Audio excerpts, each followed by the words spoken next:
प्रणाम, नमस्कार। बहुत स्वागत है आपका उस कार्यक्रम में जिसका नाम है हे प्रभु आनंद दाता। और इसके एक नए एपिसोड में हम आपका स्वागत करते हैं, यानी ये कार्यक्रम आप पहली बार देख रहे हैं। आज जिस विषय पर हम बात करने जा रहे हैं उस पर उसके कई रूपों पर हम पहले चर्चा कर चुके हैं, लेकिन ये बात बहुत महत्वपूर्ण है कि जीवन से दुख का समापन क्यों नहीं होता, दुखी दुख का विस्तार हमें जगत में क्यों दिखता है। हालांकि हरिवंश साहब बच्चन जी अपनी एक कविता में कहते हैं, तुम सुखी तो दुखी में विश्व का अभिशाप भारी। अब ये तो एक अभिशाप है कि कोई सुखी है तो कोई उसी के सामने रहने वाला पड़ोसी बेहद सुखी है।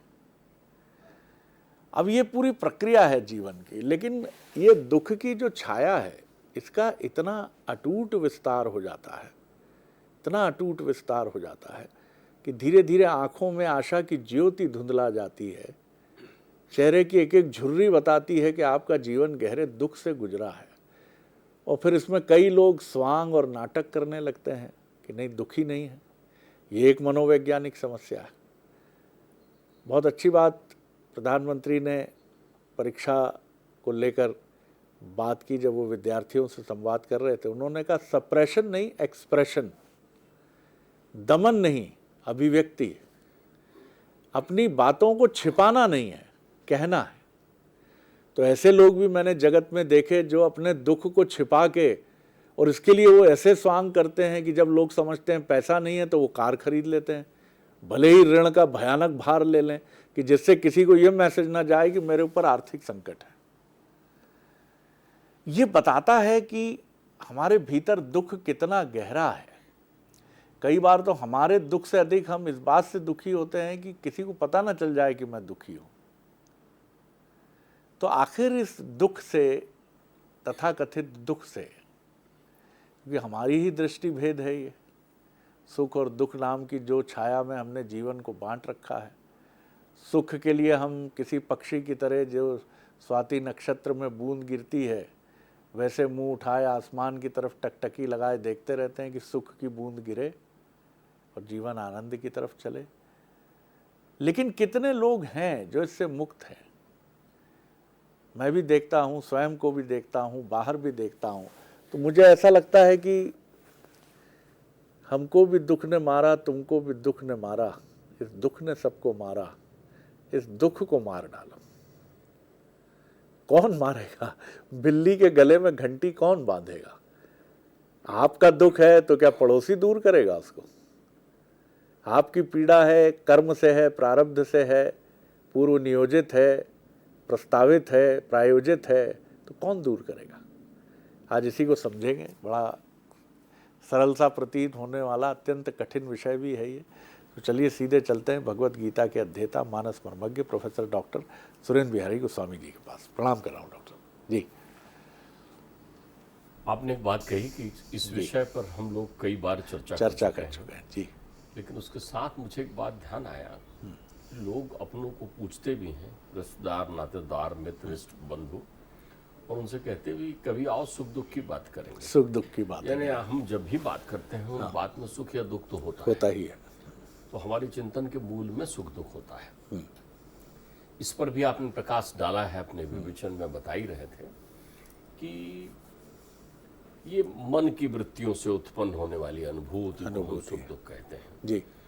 लेकिन मैं इस पर और गहराई से सोच रहा था आपको सुनते समय कि ये दुख का प्रकाट कहाँ से हुआ होगा, कब आया दुख हमारे जीवन में। मेरा मन कहता है कि ये मन इसका प्रदाता नहीं है, मन इसका जन्मदाता नहीं है, लेकिन मन ने इसको ग्रहण कर लिया, दत्तक पुत्र मान लिया। तो ये उत्पन्न कहां से हुआ? जब एक मनुष्य बनकर जब पहला मनुष्य आया होगा संसार में, परिकल्पना करिए, तो वो तो मनुष्य के रूप में आया था ना, पशु के रूप में नहीं, जिसके लिए अध्यात्म में लिखा है कि प्रजापति अपनी इस रचना को देखकर झूम उठे, कहा मैंने संपूर्ण मनुष्य बना लिया। जब शतरूपा और मनु उनके सामने आए तो प्रसन्नता के साथ उनको देखा कि हाँ ये मेरी कृति, ये नर ये नारी मैंने रच दी है, ये सृष्टि करेंगे, ये संसार बनाएंगे। तो जब उनकी संतानें संसार में आई हुई होगी तो कोई दुख नाम की विशेषता तो थी नहीं संसार में। पृथ्वी भी उन्हें सहजता से प्राप्त हो गई थी, वाराह अवतार लेकर आ गए थे। यदि हम थोड़ा पुराणगत प्रक्रिया को देखें जी, तो ये दुख कब उत्पन्न हुआ, कैसे प्रकट हुआ, ध्यान रखिएगा। दुख उत्पन्न हुआ है सुख के कारण। सुख ही दुख का जन्मदाता है। जितने हमारे जीवन में सुख नाम की अनुभूतियां बढ़ी, उससे 10 गुना गति पर दुख बढ़ा है हमारे जीवन में। एक किसान धूप में काम करता है और काम करते हुए गीत गुनगुनाता है, दिन भर धूप में काम करता है। किसान काम कर रहा है धूप जी, उसके पास क्या बढ़िया प्रतिरोधक क्षमता है कि वो सघन धूप में भी काम करने की अपनी व्यवस्था बनाकर निश्चित कर चुका है। काम में आनंद ले रहा है, लेकिन उसे छाया में बैठा दिया जाता है। फिर धीरे से पंखा भी चला दिया जाता है, फिर धीरे से एक शेड भी बना दिया जाता है, फिर उसे कहते हैं अब जाओ तुम काम में। तो वो जितनी सुविधा उसे मिल गई, उसके बाद उसने दुख की अनुभूति शुरू कर दी ना, क्योंकि सुख मिल गया उसके जीवन में। अब तक वही उसके जीवन का अंग था, वहां उसकी अनुभूति में दुख और सुख का भेद नहीं था। उसे मालूम था मुझे ये काम करना है। तो मनुष्य ने अपने जीवन में जितनी भी ज्ञान और विज्ञान की अभिवृद्धि की, उसने दुखों के घनत्व को बढ़ा दिया। हमारे जीवन में मिलने वाली सुविधा, हमारे जीवन में मिलने वाली सुविधा, ये मैं शब्द अलग अलग इसलिए कह रहा हूं कि ये विधा जहां भी है वहां अविद्या है, वही माया है, वही दुख का मूल है, वही दुख का मूल है। क्योंकि हम तो बड़े प्रसन्न रहते थे ना कि जब हम नदी का निर्मल जल पी लिया करते थे और ठंडा पानी हमारे लिए पर्याप्त हो जाता था। मटके पर हम आए तो मटके का पानी और बिना मटके का पानी, मटके का पानी है तो सुख की अनुभूति की, और मटके का पानी नहीं है तो दुख की अनुभूति शुरू हो गई। ठंडा नहीं है पानी, फ्रिज का नहीं है पानी। आप समझिए, इसका अर्थ ये हुआ कि विज्ञानमय कोश ने हमारे जीवन में अनंत सुविधाएं तो प्रदान की, लेकिन हमारे अंतर मन की प्रतिरोध क्षमताओं का हनन कर लिया। बहुत सुंदर बात है, बहुत बढ़िया। आप एक बात समझिए, वैज्ञानिक प्रक्रिया है चिंतन, क्योंकि हमारा जो प्रतिरोधक क्षमता थी, हमारा जितने भी हम प्रतिरोध जानते थे प्रक्रिया, हम बरसात में रहना जानते थे, हमें बरसात के जल से बड़ा स्नेह था, और बरसात के जल की व्यवस्था करना भी हम जानते थे कि वर्षा के जल का कैसा सदुपयोग किया जाए, जल को कैसा विशुद्ध निर्मल रखा जाए। लेकिन जैसे ही हमने वो मशीन वाला शुद्ध पानी पीना शुरू किया जी, वैसे ही हमारी प्रतिरोधक क्षमता खत्म हुई और हम उस बिना मशीन के जल से दुखी होने लगे। हमारे ऊपर रोग का आवेग बढ़ा, क्योंकि हमारे शरीर से वो सारी क्षमताएं चली गई। देखिए, दोनों तथ्य पर बात कर रहा हूं। पहले तो मैं आपको ये बताऊं, हमारे यहाँ पंचकोशी यात्राएं निश्चित की गई जी, आनंद का पर्याय बनाकर भेजा था मनुष्य को। आनंद का पर्याय, इस पर हम अलग बात करेंगे। लेकिन पहला प्रश्न ये है कि दुख से निवृत्ति होना चाहता है वो, और दुख का कारण है सुख। तो सुख के प्राप्त होते ही जितना सुखी कोई मनुष्य हो रहा है, उतनी उसके साथ दुखी होने की संभावनाएं अपने आप विद्यमान हो रही है। तो दुख का मूल है सुख, और सुख और दुख दोनों किसका रहते कहाँ है, उनकी उपज कहाँ है। कभी मैं कहता था कि मन होगा उनका स्थान, मन उनका कारण है, स्थान उनकी बुद्धि है। बुद्धि ही ये भेद करता है, क्योंकि बुद्धि में ही ज्ञान और विज्ञान की परिधि होती है। तो बुद्धि के भेद से हम सुख और दुख की अनुभूति करते हैं। ये दोनों अनुभूतियां जहां से आती हैं, जिस परिवेश को, उसको हम मन कह देते हैं अपनी जगह। अब गीता तो क्या सुंदर विश्लेषण करती है। गीता क्रम बना के विश्लेषण करती है। दुख इतनी तीव्रता से हमारे जीवन में प्रवेश करता है कि दुख की गति से हम प्राण भी निछावर कर देते हैं, प्राण भी देना पड़ता है हमको। लेकिन प्रश्न यहाँ ये है कि दुख जो है सापेक्ष मान में हम गिन रहे हैं। सुख भी दुख हो सकता है और दुख भी सुख हो सकता है, ये अपनी जगह है। सापेक्ष मान में दुख को मैं गिन रहा हूं। तो दुख की मूलता सुख से उत्पन्न होती है। सुख आता है विषयों को ग्रहण करके उससे धनात्मक अनुभूति करने से। गीता कहती है ध्यायतो विषयान पुंसो। क्रम देखिए गीता का कितना सुंदर क्रम बनाया है। जैसे ही हमने विषयों का ध्यान किया, विषय है हमारे पास, लेकिन ध्यान में कोई आ गया मतलब हम उसके साथ बिल्कुल शिफ्ट हो गए। अब गर्मी आ रही है, अब हमको ये चाहिए, ठंडी आ रही है, अब हमको ये चाहिए, घर में हमको ये चाहिए। आप पर्टिकुलर हो गए, विशिष्ट हो गए विषयों के बारे में। विषयों से आपको ज्यादा स्नेह हो गया, आपके ध्यान में आने लगे विषय। आप सोते हैं तो भी विषय ध्यान आते हैं, आप घूमते हैं तो भी विषय ध्यान आते हैं। तो ध्यायतो विषयान पुंसः सम्मोहात् संजायते।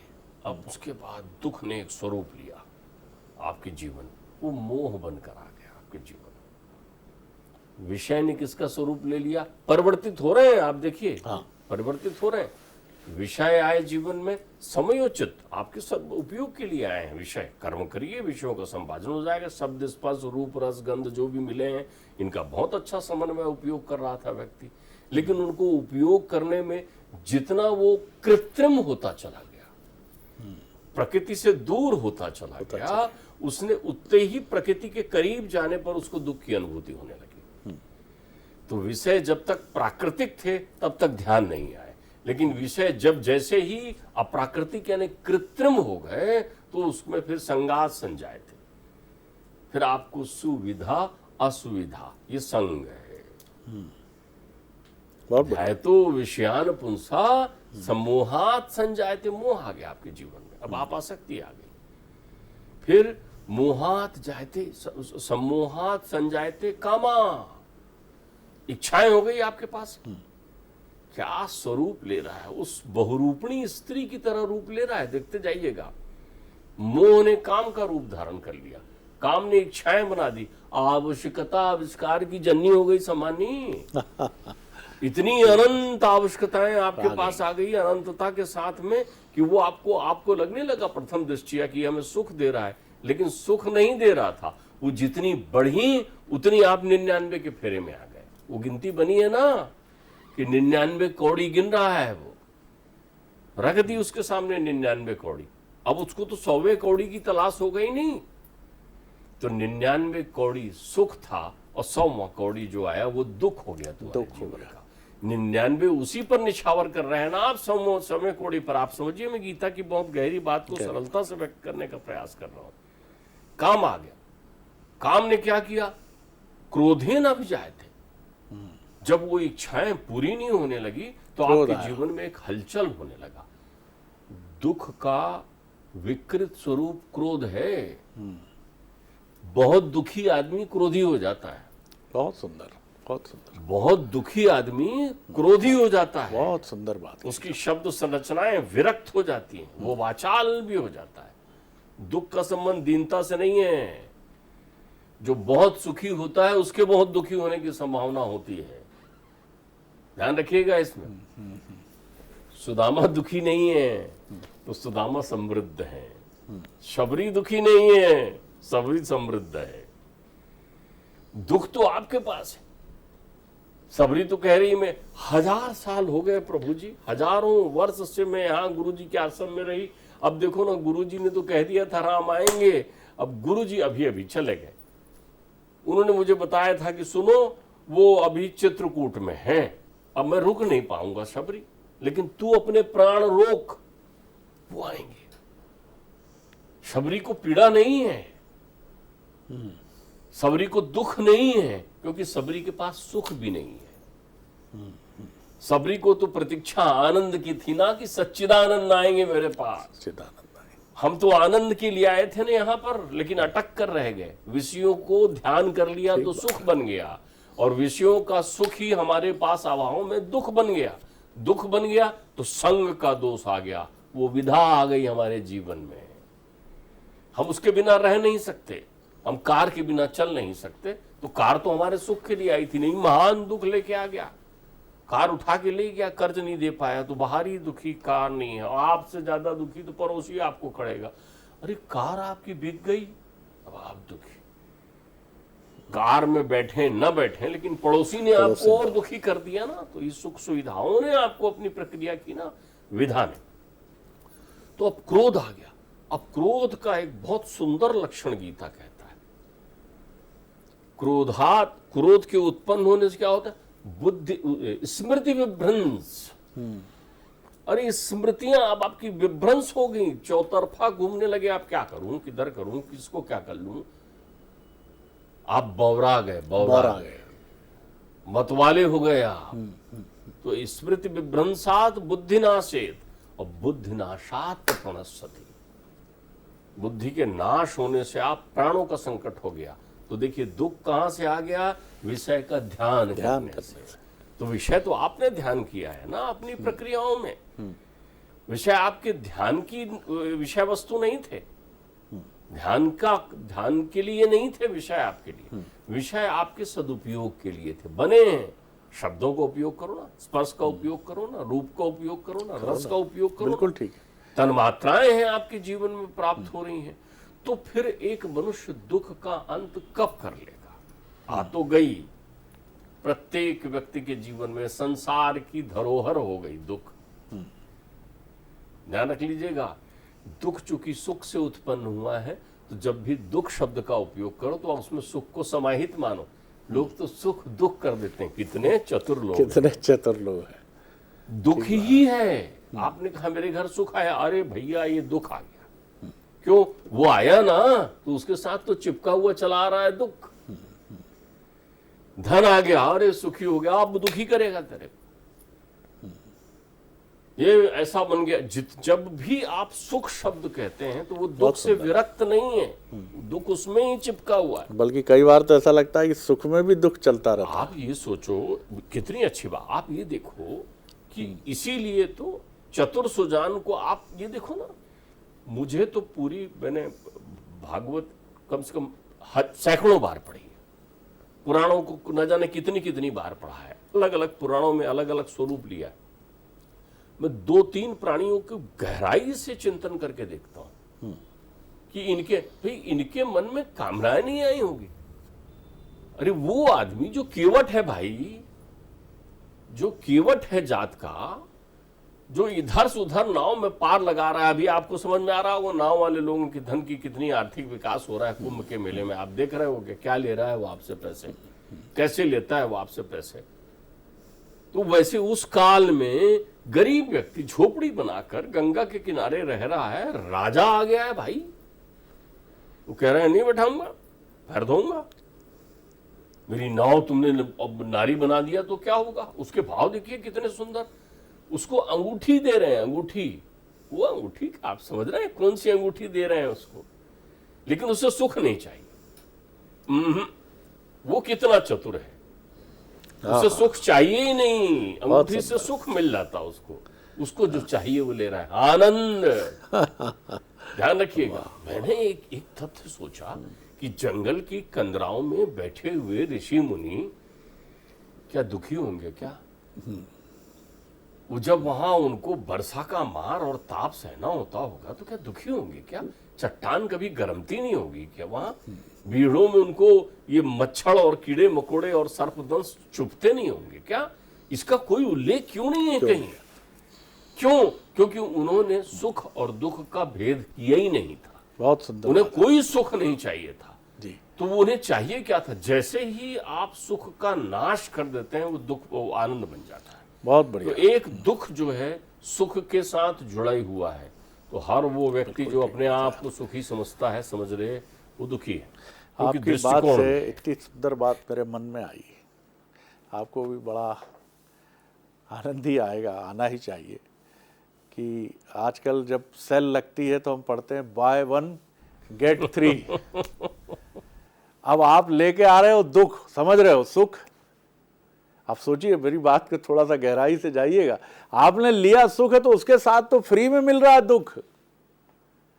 जैसे सेल वाले कहते हैं कि एक लिया ना, एक के साथ ये 2 फ्री है, तो एक सुख के साथ दुख तो फ्री है ना भैया। आनंद आनंद आनंद की इच्छा कहाँ है? आप ले आए सुख, आते ही गाड़ी खराब हुई, वारंटी थी फिर भी अरे ये लेना ही नहीं था इस गाड़ी को, तो जो एक दिन पहले सुख था, सेल्फी ली जा रही थी, वो दुख हो गया, क्योंकि लिया आपने बाय वन गेट वन है, खरीदा है और लिया है। बहुत अच्छा नाम आपने, जी जी जी, बाय वन गेट वन, मतलब अगर आपने सुख आ गया तो दुख तो उसके पहले ही आया, पहले ही आया उसके। भाई आनंद तो नहीं लिया ना आपने तो, और आनंद बिकता नहीं है, बिकता नहीं, आनंद अनुभूति का विषय है। बिल्कुल ठीक बात है। इसीलिए ऋषि मुनियों ने आनंद की अभीप्सा की है, चाह की है, आनंद के लिए वो चले हैं, और इसीलिए तो संसार छोड़ दिया उन्होंने। नहीं तो बात तो सही है कि ईश्वर तो वातानुकूलित कक्ष में भी है और हिमालय की कंदराओं में भी है। और यही बात है कि एक दृष्टांत इसके पहले भी संभवतः इसका जिक्र हमने किया है। जब सिकंदर दुनिया के अधिकांश हिस्सों पर अपना परचम फहराकर यूनान लौटा, तो किसी ने कहा, साहब एक यहाँ फ़कीर है डायोडनीज उसका नाम है, उसे कुछ नहीं चाहिए। उसने कहा ऐसा कुछ नहीं होता, मैंने इतने इतने सम्राटों को देखा है अपनी तलवार की नोक पर, और कई तो इतने वीर थे कि मुझे लगा मेरे ही पैर उखड़ जाएंगे। सबको कुछ ना कुछ चाहिए, उसे भी कुछ ना कुछ चाहिए, ले चलो मैं देखता हूँ। कई बार आप भावावेश में, और जब दुनिया पर आपको लगता है आपका सिक्का बोल रहा है संसार में, आप जाते हैं और आप समुद्र के किनारे वो फ़कीर जो सिर्फ कमर जैसे तैसे एक लंगोटी से ढके है और एक जल और खाने का पात्र है उसके पास मिला जुला, तो देख डायोडनीज, देख विश्व विजेता सिकंदर आया। कोई प्रतिक्रिया नहीं। झुंझला झुंझला के सिकंदर अंत में ये तक कह देता, ऑफर शुरू कर देता है व्यक्ति, ये ले लो, जैसे हम रिश्वत की बात करते हैं, ये ले लो, ये हीरे जवाहरात ले लो। फिर सिकंदर झुंझला कहता, मेरा पूरा साम्राज्य ले ले, अब तो मेरी तरफ देख। डायोडनीज के शरीर में जुम्बिश होती है और वो झुंझलाई हुई निगाह से थोड़ा सा मुड़कर पीछे सिकंदर को देखता, कहता, ए नादान बादशाह, अगर तू कुछ देना ही चाहता है तो मेरे सर के पास से हट जा, धूप आने दे। तब सिकंदर सर झुका के वहां से निकल जाता है। जिसको दुनिया का साम्राज्य नहीं चाहिए और धूप का एक टुकड़ा चाहिए, उसको कोई क्या दे सकेगा और क्या ले सकेगा। तो इसको समझिए, बड़ा आनंद आया डॉक्टर साहब। By one by get one के इस कुचक्र से मुक्त रखिए अपने को। मैं भी अपने चरित्र में ढालने की कोशिश करूँगा। आज बड़ा अद्भुत मंत्र दिया डॉक्टर साहब ने। आनंद हमारी खोज का हिस्सा होना चाहिए। सुख और दुख एक परिभाषा है। जो कोई भी चीज़ आप सुख रूपी लेकर आएंगे, दुख अवश्य आएगा। प्रणाम। अगले एपिसोड में एक और विषय लेकर उपस्थित होंगे।